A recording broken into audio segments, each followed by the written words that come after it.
Hey everybody, this is Perch.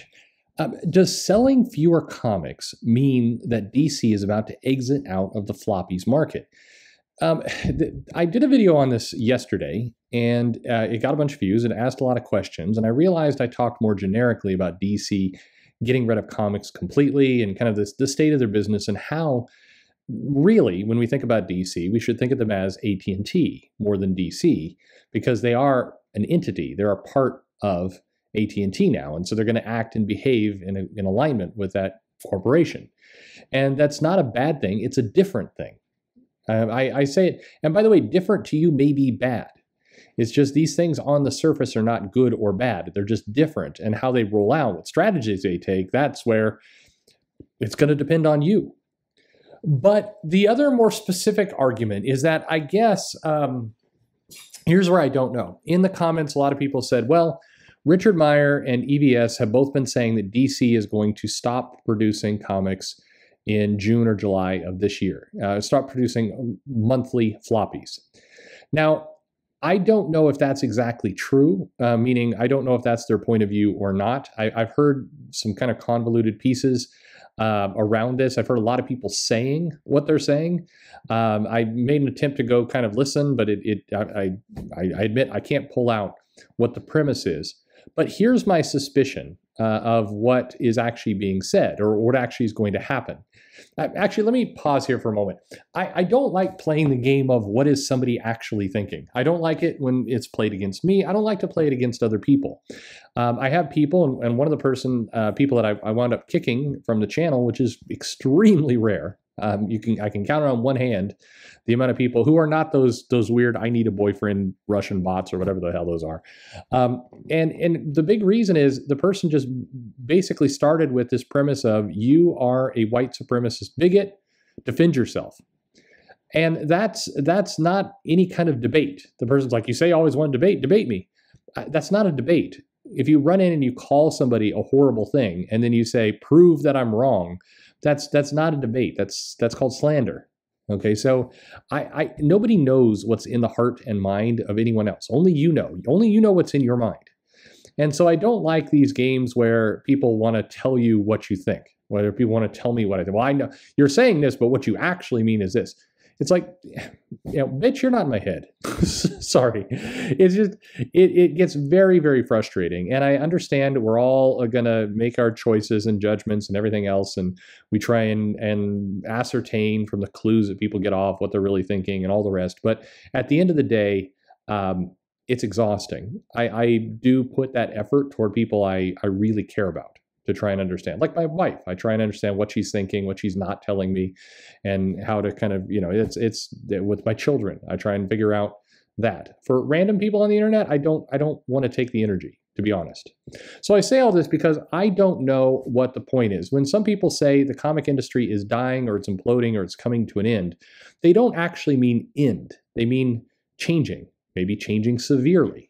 When they say they won't be producing monthly comics anymore, maybe what they mean is they won't be producing as many monthly comics anymore, or that they'll be producing less than half, or maybe they'll produce the 25% less this year and then 25% the year after that, and then 10 years from now, there won't be monthly comics. I don't know.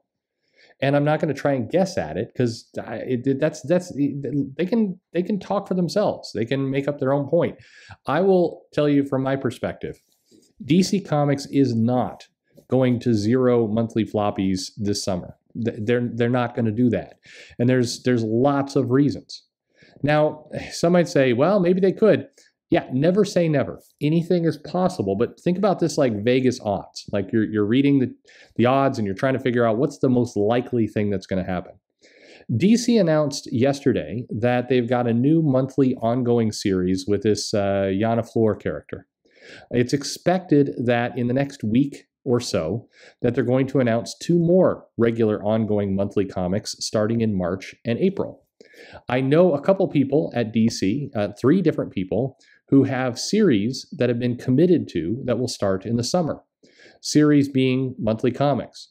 Now, is it possible that they're going to start a Yana Flor comic only to cancel it 3 months later? Is it possible that they're going to do like 4 issues and then convert to a graphic novel format? Is it possible that the people who got contracts for new ongoing series are going to get those contracts revoked at the last second?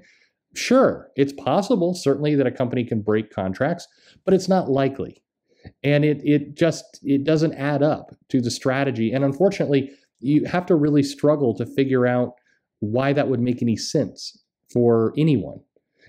Comics are not a lot of money. They're not spending a lot of money on these. They're not bringing in a lot of money either.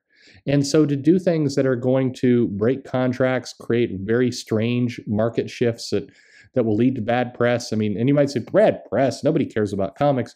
Yeah, but they care about erratic moves. And when you're a big corporation like Disney and like AT&T, you don't have erratic moves. You don't have this. You want to reduce that as much as possible. And the reality is, if AT&T is bleeding money, and it's less that it's bleeding money and more that it's in huge debt as a result of their purchase. Same thing with Disney, by the way. It's less likely that they're going to go micromanage the comic business to remove monthly floppy sales and only focus on graphic novels. Like they're not going to be in those details. They're not going to be in those weeds. Now, I think if we're talking about a 10-year time frame or longer, I think it's possible that DC and Marvel or both or whoever gets out of the monthly comic business. Some like to come on and say, the monthly comic business is dead. People don't want to consume comics that way. Yeah, except they do. There's still plenty of sales, both here and in other countries where they do monthly comic sales, and there's still a business there. It is kind of weird to say, I think that paper is dead, therefore everyone else has to go along with what I believe. I'm the futurist. I'm Tony Stark, and everything is just going to be how I say it's going to be. And I say paper is dead, and so companies are going to get out of paper. I watched a documentary on the environment and global warming, and we're trying to get rid of paper, so therefore comic sales are going to go away. I don't know. You can come to any kind of belief and then build up enough kind of rando evidence to support that belief. But the way that you properly forecast the future is through trends.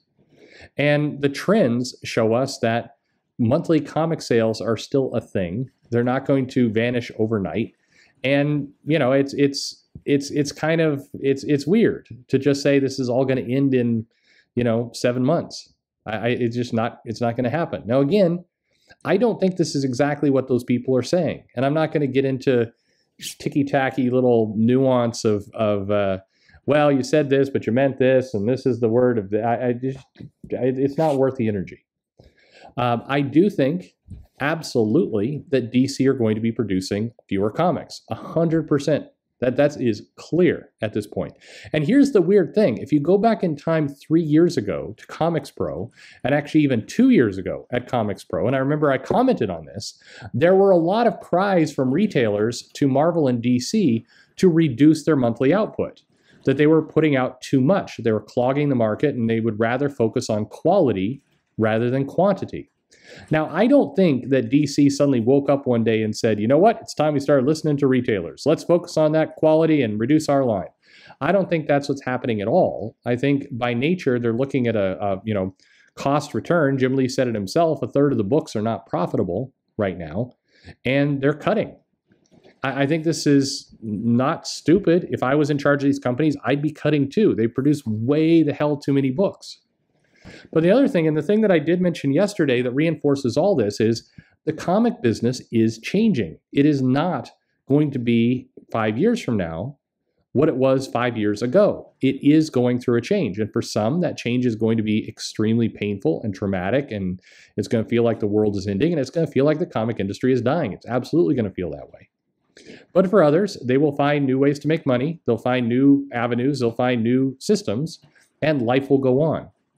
And I think that's just kind of how you have to look at this comic business. It is raining like hell right now. Anyway, good times. This is what it's like living in the Pacific Northwest. I don't know. There's a lot of other details about this. So I'll do a video pretty much after this. Who knows when it'll go up, around retailers. And what does this mean for the direct market? Is the direct market going to die? And is DC getting out of that world? I think that there is definitely a shift to the direct market coming as well. So it is, I don't know, all this stuff, I think on social media time or on internet time or on YouTube time, we expect change to happen a lot faster. We look at something that may be a 10-year trend and we think it's going to play out over 6 months.